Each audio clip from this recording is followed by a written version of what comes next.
eu gostaria de, nesta noite, olhar especialmente entre todos esses discípulos que estão aqui, especialmente para Pedro. Este Pedro impulsivo, que nós falamos e lemos tanto sobre ele em Marcos.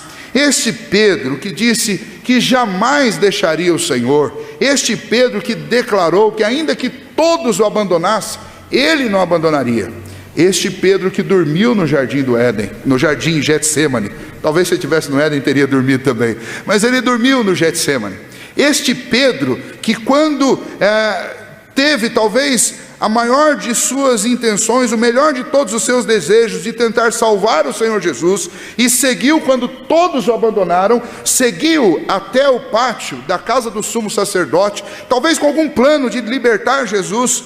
Ele foi confrontado por uma serva daquela casa, e ele não conseguiu resistir às indagações daquela mulher, e ele negou que ele conhecia Jesus. Este Pedro que foi embora chorando e triste naquele momento da paixão de Cristo, este Pedro, ele teve dois primeiros contatos.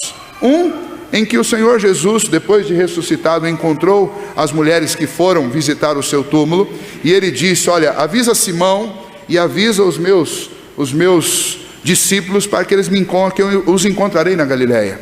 Então Pedro já recebeu uma orientação, e ele sabia que Cristo ressuscitado queria falar com ele.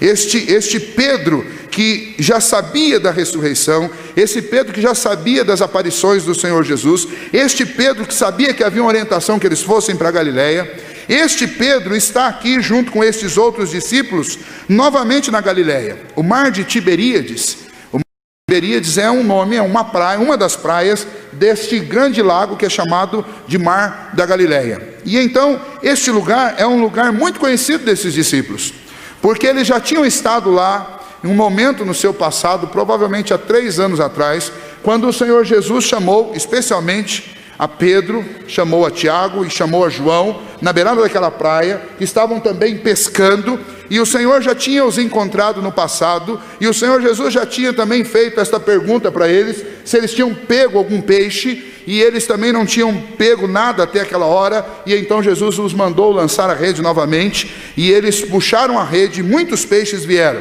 Eles já conheciam aquele lugar é um lugar extraordinário, aquele lugar é o lugar onde o Filho de Deus encontrou aqueles pescadores e mudou a vida deles, e lhes deu uma esperança nova, lhes deu um fôlego novo de vida. Aquele lugar era um lugar que para eles era considerado casa, e então naquele lugar de grandes experiências, naquele lugar que eles tinham o seu lugar de repouso, o seu lugar de conforto, o seu lugar seguro, aquele lugar também era o lugar onde esses discípulos, depois de toda essa conturbada história, e especialmente daqueles conturbados dias, voltaram.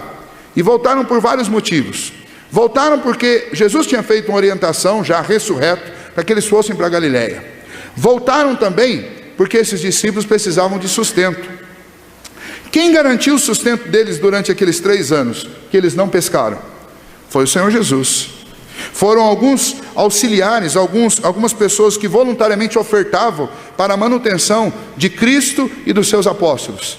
Mas tudo isso tinha acabado. Jesus tinha sido morto, crucificado, ressuscitou, alguns viram, outros receberam a notícia, mas o fato é que toda aquela campanha de evangelização pela Palestina tinha encerrado. E eles precisavam comer, e eles precisavam alimentar suas famílias.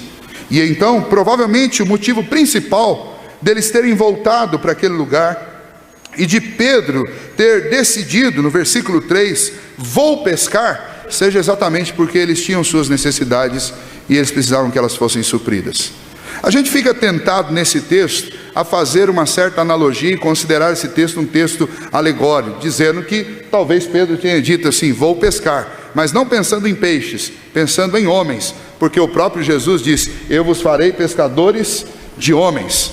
Mas aí eu estaria forçando o texto, porque o texto não está dando a ideia de que isso aqui seja algo, uma parábola ou algo alegórico. O fato é que estes homens tinham necessidades, eles precisavam de suprir suas necessidades, e Cristo não estava mais caminhando, encarnado com eles, e então eles voltaram a pescar. Mas esses pescadores, não sei se eles não eram bons pescadores, ou se de fato o mar não estava para peixe naquele dia de novo. O fato é que assim como Jesus os encontrou a primeira vez, neste texto João mostra Jesus encontrando esses discípulos de novo, ao raiar da manhã, na mesma situação que ele os encontrou da primeira vez, sem peixe. Eles não reconheceram Jesus de cara, mas eles ouviram a voz de Jesus, e Jesus perguntou: filhos, vocês têm aí alguma coisa para comer? E então eles responderam: Senhor, não, nós ficamos aqui, passamos a noite, mas não pegamos nada. Então Jesus disse: olha, lança a rede. E aí eles lançaram a rede como Jesus os ordenara, e então eles sentiram que eles pegaram peixe. E então João, o discípulo amado, ele fez a conexão. Eu conheço essa voz e eu conheço essa história, ela já aconteceu. E João disse para Pedro: Pedro, é o Senhor. E quando ele disse isso, o texto diz que Pedro cingiu as suas roupas e pulou no mar. Aí alguns dizem assim: oh, Pedro estava pescando nu. Quem é que pesca nu? Não, obviamente não estava pescando nu. As roupas que eles usavam naquela época eram túnicas. E eu não sei, provavelmente vocês nunca fizeram isso, eu também não. Mas se você entrar com uma túnica dentro de um lago, dentro do mar, você vai ter dificuldade de nadar, principalmente se ela estiver amarrada com cinto. Mas se ela não estiver amarrada com cinto, então o que vai acontecer? Quando você pular na água, ela vai subir e você vai nadar livremente. Então possivelmente Pedro apenas tinha soltado aquelas amarras que eles usavam nas cinturas, e apenas a túnica estava presa aqui em cima. Então ele podia ficar com os braços soltos e nadar. Quando ele ouviu falar que Jesus estava lá, então ele pegou a sua cinta e atarrachou sua roupa, cinturou, cingiu a sua roupa e pulou na água, porque ele pretendia sair logo e ir em direção, ele queria encontrar com Jesus. E o texto diz que os outros discípulos ficaram no barco, e eles estavam próximos daquela praia, e eles saíram logo, arrastaram o barco, a rede, e foram até o encontro de Jesus. Quando eles chegaram na praia, imagine que esse encontro está recheado de sentimentos os mais diversos, porque você tem ali homens que fugiram na hora principal. Você tem ali um homem, especialmente, que foi alertado, repreendido, e ainda assim naquela noite traiu Jesus. E que a última vez que tinha estado com Jesus, ele tinha olhado os olhos de alguém que ele disse que não conhecia. E então eles chegam provavelmente muito constrangidos com tudo aquilo, talvez querendo pensar só nos peixes, porque era melhor pensar nos peixes do que pensar no que tinha ficado para trás. E então Jesus pergunta para eles, Jesus diz para eles: olha, trago alguns desses peixes que vocês pegaram. Eles tinham pego 153 grandes peixes, e Jesus já estava lá com a brasa, já estava lá com alguns peixes já preparados. E então eles se assentaram com Jesus. Jesus pegou o pão, partiu, deu para eles, havia pão ali também, e Jesus pegou o peixe também e o serviu. E possivelmente isso os arremeteu a várias lembranças. Talvez aquela lembrança quando Jesus multiplicou os pães e os peixes. Talvez a lembrança da última ceia lá no cenáculo, quando Jesus partiu o pão e deu para eles. Veja que tudo nesta cena aqui é recheado de emoção, de sentimento e de lembrança. E então eles se alimentaram, e a impressão que dá é que cada um foi levantando de fininho e foi saindo, porque todo mundo sabia que uma conversa muito séria precisava acontecer ali, que era aquela conversa entre Jesus e o discípulo que era o mais corajoso, que era o líder nato do grupo, que era o destemido, mas também era o falador, mas também era aquele que na hora H ele tentou, mas ele também fugiu. Era aquele que disse que amava mais do que todos os outros, e ainda que todos o abandonassem, ele não abandonaria. E ele foi e fez pior. Além de não abandonar, além de abandonar, ele também negou a Cristo. E então todos foram saindo, e de repente naquela cena só sobram Jesus e Pedro. E Jesus faz um interrogatório que talvez seja uma das narrativas mais conhecidas dos evangelhos, quando Jesus olha para Pedro e pergunta: Pedro, você me ama? E Pedro responde: Senhor, tu sabes que eu te amo. Então Jesus disse: então apacenta as minhas ovelhas. Jesus pergunta de novo para ele: Pedro, tu me amas? E eu imagino que o silêncio era tão grande como o que nós estamos tendo aqui nesse momento. E aí Pedro respondeu: Senhor, tu sabes que eu te amo. E pela terceira vez Jesus respondeu para ele então: apacenta as minhas ovelhas. E pela terceira vez então Jesus faz a pergunta: Pedro, você me ama? E aí o texto diz que Pedro se entristeceu por Jesus ter perguntado pela terceira vez. E então Pedro responde: Senhor, tu sabes de todas as coisas, o Senhor sabe que eu te amo. Aí Jesus disse: apacenta as minhas ovelhas. E mais, Jesus faz um alerta: Pedro, você foi novo, e você viveu numa época em que você tomava suas decisões, e você fazia as coisas do seu jeito, mas um dia você vai ficar velho, Pedro. E isso significava que Pedro ia ter uma jornada longa ainda pela frente, porque Jesus estava dizendo para ele que ele ia chegar na velhice. E Jesus disse: você vai viver até uma época em que você não vai mais decidir para onde você quer ir. Vão tomar você pela mão e vão te levar para os lugares. Mas o que eu quero de você, Pedro, é que você me siga com essa vida que eu tenho para você. E aí Pedro não tinha mudado tanto assim até aquele momento. E então Pedro diz: mas Senhor, João está aí também, e ele vai viver mais do que eu, vai viver menos, o que vai acontecer? Aí Jesus diz para ele assim: Pedro, o que te importa? Se eu quiser, ele pode viver até quando eu voltar novamente. Não te incomode com isso, Pedro. Lembra de uma única coisa: você só tem uma prioridade na sua vida: segue-me. Essa é a história que nós lemos neste texto. O que essa história tem a nos ensinar? Muitas coisas, muitas mensagens, verdades importantes, e eu quero ressaltar algumas delas. A primeira é exatamente no que diz respeito à pobreza daqueles primeiros discípulos, e de qual singela era a vida deles, de quão pequenos eles eram diante da grande missão que Deus concedeu a eles. Eles eram tão pequenos e simples que depois de alguns dias após a crucificação de Cristo, eles já tiveram que voltar para uma tarefa de trabalho, porque eles precisavam se manter. Homens simples e pequenos. Agora não se engane, foram estes homens simples e pequenos, singelos, pescadores. Hoje eu estava falando com a classe de catecúmenos sobre os textos que esses homens escreveram, e eu estava falando para eles: estes homens pensavam em hebraico, que era a língua nativa deles, eles falavam aramaico, que era a língua falada naqueles dias, que era uma mistura das línguas dos povos que invadiram a Palestina. Então eles estavam falando, o aramaico era uma mistura de hebraico, era uma mistura de grego, e era uma mistura as línguas persas, as línguas dos cananeus, era uma mistura de tudo, uma mistureba de tudo enquanto é coisa que já passou por ali, é uma mistura com a língua árabe.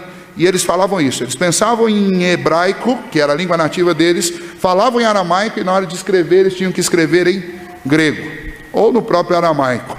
E imagine a dificuldade para você traduzir um texto desse, porque você tem que levar em consideração o pensamento, você tem que levar em consideração a fala, e você tem que levar em consideração o que eles escreveram.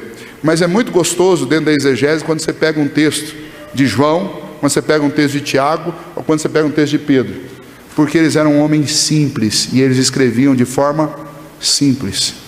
Estes homens de vida simples, pobres, singelos, que tiveram que ir pescar para levantar sustento, alguns dias depois da morte e da ressurreição de Jesus Cristo, estes homens foram os homens que Deus levantou para impactar o mundo, porque estes homens, após a ressurreição e ascensão de Cristo Jesus, eles continuaram as obras de Cristo Jesus, e o que nós conhecemos hoje como cristianismo no mundo inteiro, foi o trabalho que começou com as mãos destes homens aqui.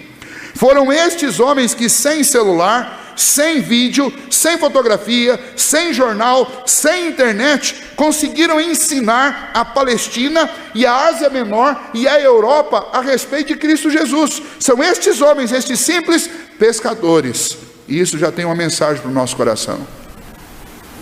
A palavra do Senhor em 1 Coríntios diz que Deus escolheu as coisas pequenas deste mundo para reduzir as que são grandes a nada.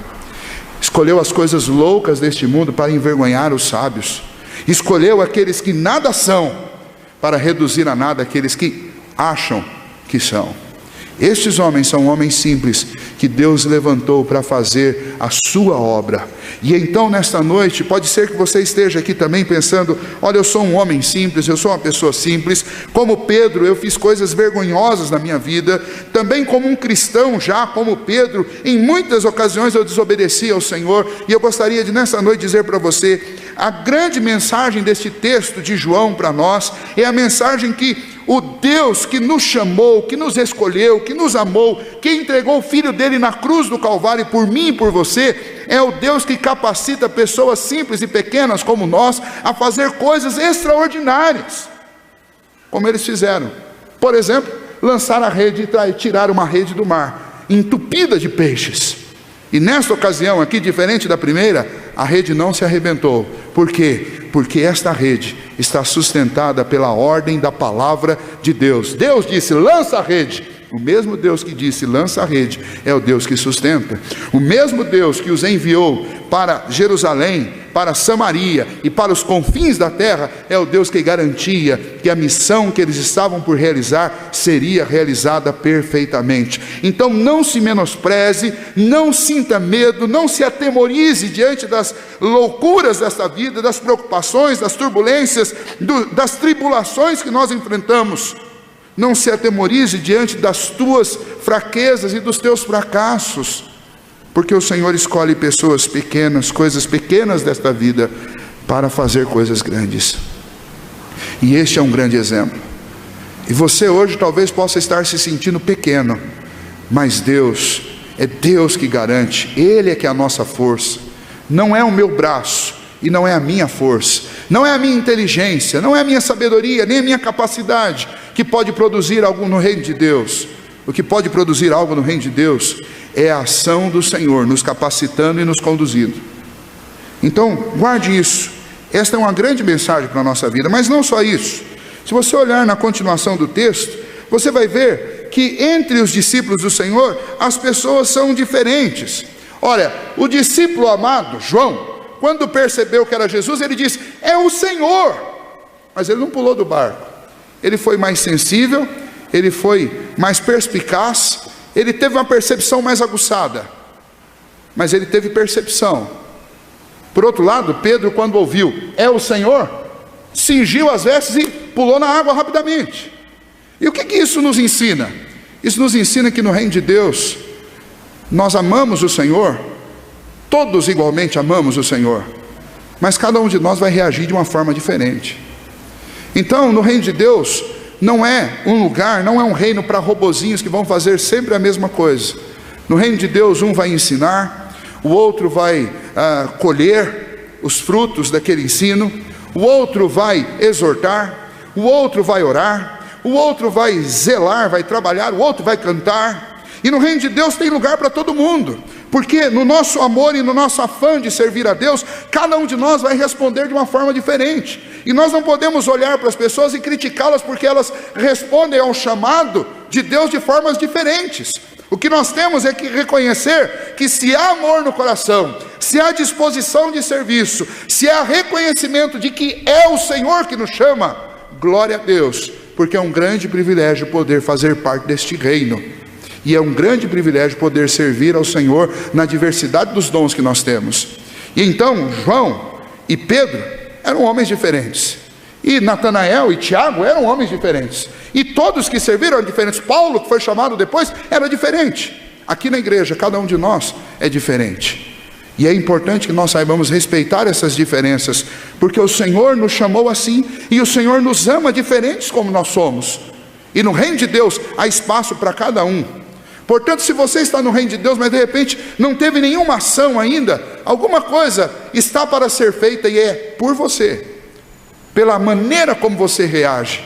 Você foi escolhido para uma função específica no reino de Deus. Não perca isso de vista. Deus não usa só aqueles que sabem falar, Deus não usa só os que sabem cantar, Deus não usa só os que amam e gostam e desejam ardentemente orar e interceder. Deus usa todos, com as características que cada um tem. Mas essa ainda não é a principal lição. É uma lição. Talvez você está desajustado na igreja, ou talvez você está sendo alvo de críticas. Não ouça essas críticas. Atente para aquilo que a palavra de Deus nos ensina. O Senhor Jesus tem lugar para todos no reino dele. E não importa a maneira como você o serve, importa que você o sirva de todo o seu coração. João serviu de um jeito, Pedro de outro, Tiago de outro, Paulo de outro, e todos serviram, todos receberam o segue-me de Jesus, e todos atenderam, e todos seguiram da sua maneira, sempre zelando por aquilo que é mandamento e aquilo que é preceito do Senhor. Mas então nós vamos para a parte mais interessante do texto para nós. Aquele interrogatório de Jesus. Na nossa língua, e eu gosto sempre de ressaltar este ponto na hora de ensinar este texto, na nossa língua nós não temos uma noção exata do diálogo que está acontecendo, porque na nossa língua, na hora de fazer a tradução da palavra amor, foi usado um único verbo, o verbo amar. Mas na língua grega existiam pelo menos 3 verbos para a palavra amar. Existe aquele amor que é, no grego, o eros, é o amor entre homem e mulher.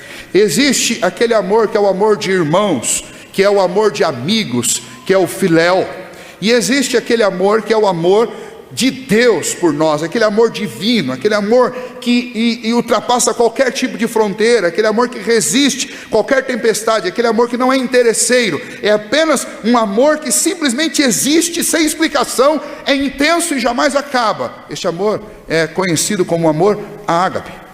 E neste diálogo, Jesus está fazendo a seguinte pergunta para Pedro. Jesus está perguntando se Pedro o ama com este amor divino, com este amor ágape. Então Jesus está dizendo isso para Pedro: Pedro, você me ama com um amor divino, com um amor que eu amo você.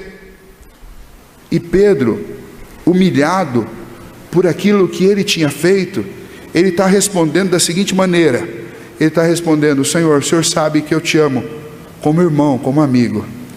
Ele está se humilhando.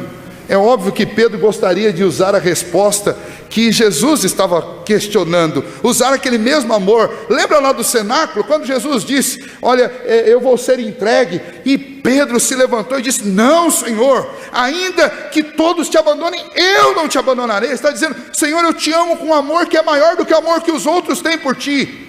Então Jesus vai e pergunta, Pedro, você me ama mais do que os outros? Você me ama com o amor que eu amo você, você me ama com este amor ágape, que é um amor maior do que o amor que os outros têm uns pelos outros? E Pedro diz, Senhor, eu te amo com esse amor comum, esse amor de irmão. Aí Jesus disse, então tá bom, apacenta as minhas ovelhas. Mas o diálogo não termina, e Jesus novamente faz a pergunta, e novamente ele põe essa ênfase, e ele não diz agora, me amas mais do que os outros, mas diz assim, Pedro, você me ama com esse amor que você dizia ter lá no cenáculo. Eu quero saber se esse é o amor que você tem por mim. E Pedro responde, Senhor, o Senhor sabe que eu te amo. E novamente ele usa o verbo filéu. Pelo menos é a maneira como foi escrito o texto. E então Jesus faz dá um checkmate, viu, Toco? Dá um checkmate nele. Por quê? Porque Jesus fala, tá bom, Pedro, então é o seguinte, você me ama com esse amor filéu? E aí quebrou Pedro, porque agora Jesus estava colocando em xeque aquilo que Pedro estava dizendo. Jesus sempre o questionou a respeito de um amor maior, e ele respondeu com um amor menor. E então Jesus coloca ele agora contra a parede que ele mesmo levantou e diz, tá bom, esse amor aí, esse amor que você está falando que você me ama com ele? E aí Pedro diz, Senhor, tu sabes de todas as coisas. E aí ele responde, o Senhor sabe que meu amor pelo Senhor é este amor ágape.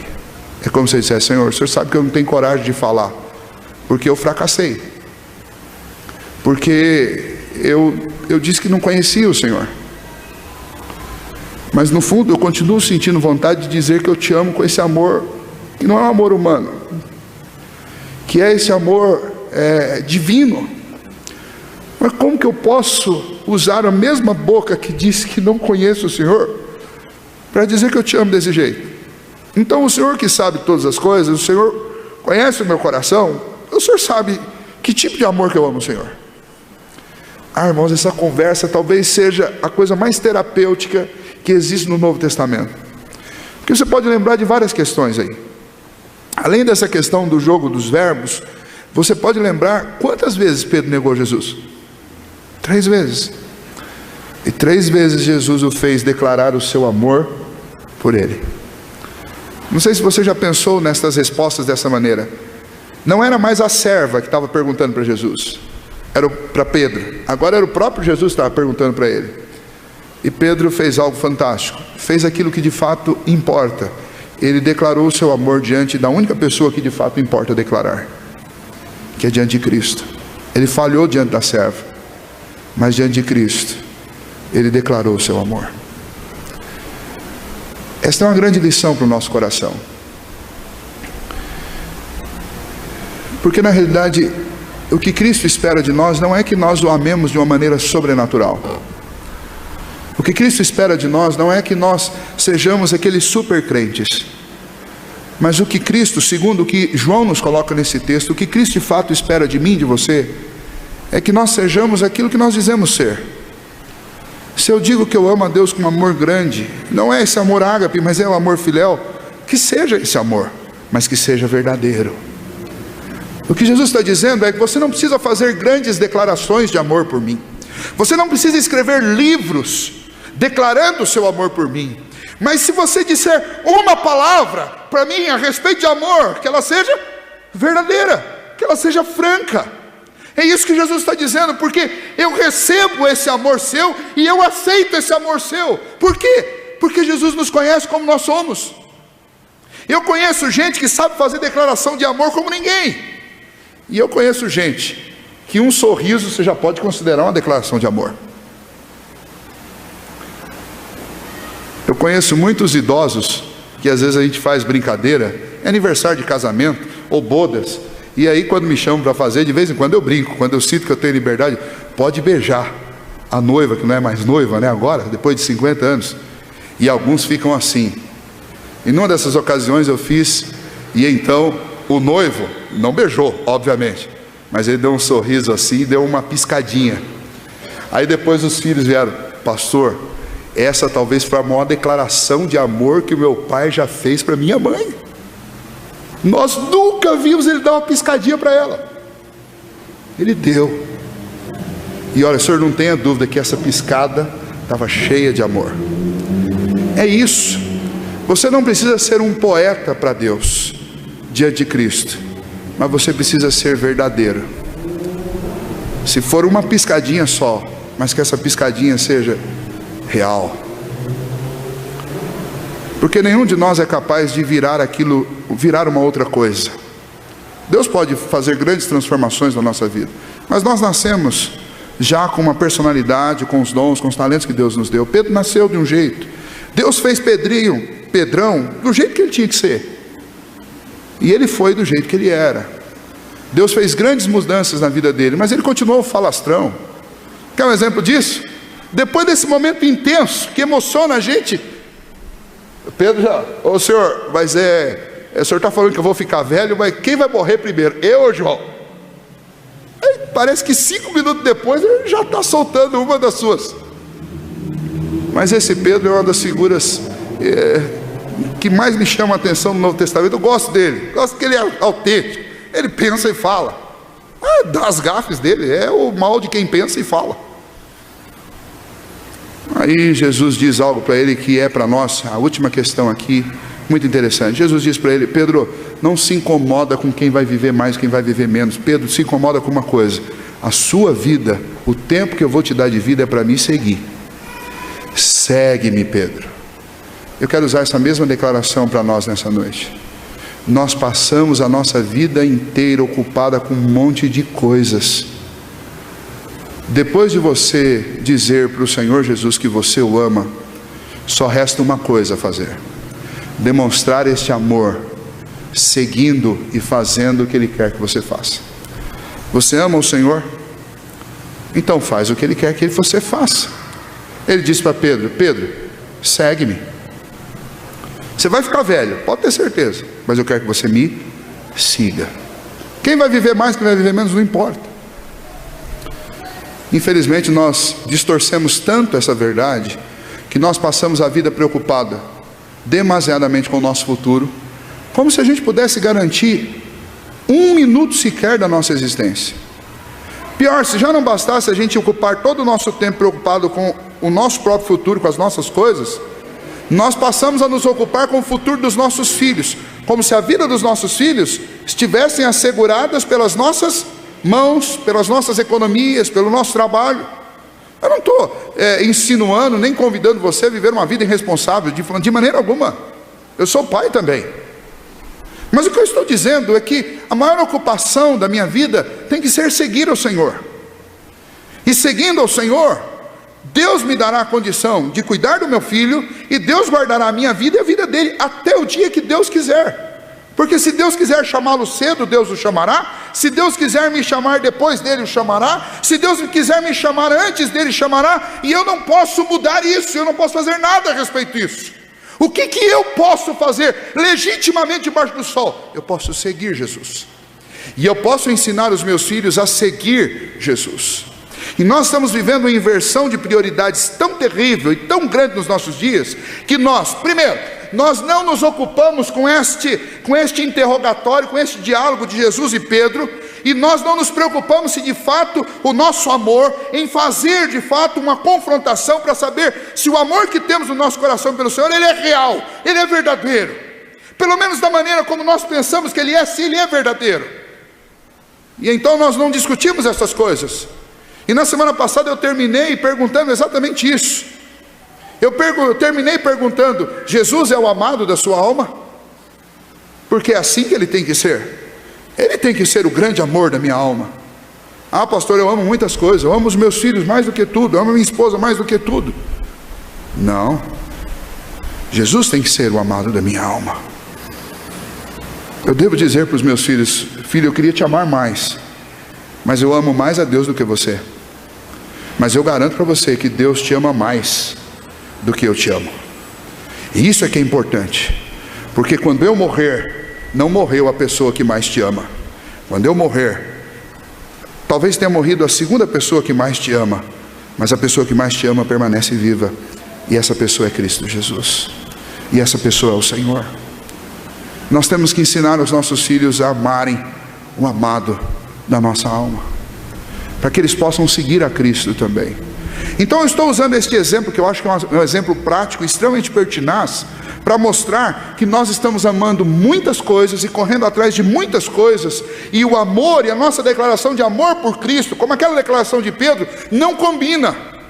Olha, que outra preocupação seria mais justa do que a preocupação com o futuro? Olha, Pedro pode ter falado até muitas coisas que ele não deveria ter dito na vida dele, mas essa declaração dele: Senhor, eu vou viver até quando? João morre antes, eu morro depois, o que vai acontecer? É uma preocupação legítima, ele está se preocupando com o futuro dele. Embora no contexto parece uma ousadia, parece mais uma daquelas falas impensadas de Pedro, mas é uma coisa que nós também perguntaríamos para Jesus: Jesus, e aí, eu vou viver, o Lineu vai estar vivo ainda quando eu morrer? Como é que é? O Lineu promete, né? Porque já está vivo há bastante tempo, né? A questão é, isso não importa. O que importa é o que eu estarei fazendo quando o Senhor me chamar. Eu estarei seguindo o Senhor, ou eu estarei correndo atrás do vento? Se o Senhor te chamar hoje, você hoje está seguindo ao Senhor, ou você está correndo atrás do vento? Pense nisso. Esse texto mostrou que Jesus restaurou o homem que estava vivo, que tinha feito a coisa mais vergonhosa com Jesus. Judas já tinha morrido, e depois de Judas era Pedro, que tinha dito que não conhecia Jesus. Jesus foi lá e o restaurou. E lhe deu um propósito na vida: apacenta as minhas ovelhas, segue-me. O amor do Senhor é capaz de alcançar quem quer que seja. Pedro declarou o seu amor por Jesus, e a única coisa que Jesus quis de Pedro é que aquilo que ele estava dizendo fosse verdadeiro. Pedro, se o amor é grande ou se o amor é pequeno, não importa, eu quero que ele seja real. Então hoje, eu não sei qual é a sua declaração de amor pelo Senhor, mas que ela seja real. E a maneira de demonstrar que esta declaração é real é exatamente fazendo o que Pedro fez, seguindo ao Senhor de todo o seu coração. Os livros de história nos relatam que Pedro morreu já depois de ter pregado o Evangelho muitos anos, e ele foi crucificado também, e ele seguiu Jesus até a cruz. Ele só não seguiu Jesus numa coisa: quando ele foi crucificado, ele disse: eu não quero e eu não posso ser crucificado como meu Senhor. E então, por causa disso, Pedro foi crucificado de cabeça para baixo. Ele mostrou com as suas ações que aquele amor que ele disse, aquele amor filéu que ele disse, era real, era verdadeiro. era real. Quando você for provado, mostre com as suas ações, com o seu amor, com a sua dependência de Deus, que o seu amor por Ele também é um amor real. E se preocupe e se ocupe com aquilo que de fato é prioridade, porque as outras coisas, o Senhor mesmo sabe do que nós precisamos, e Ele proverá no tempo certo. Cuidado com os nossos filhos, com os nossos pais, com as pessoas que nós amamos, é importante, mas não é mais importante do que seguir a Cristo Jesus. Vamos ficar em pé, nós vamos orar.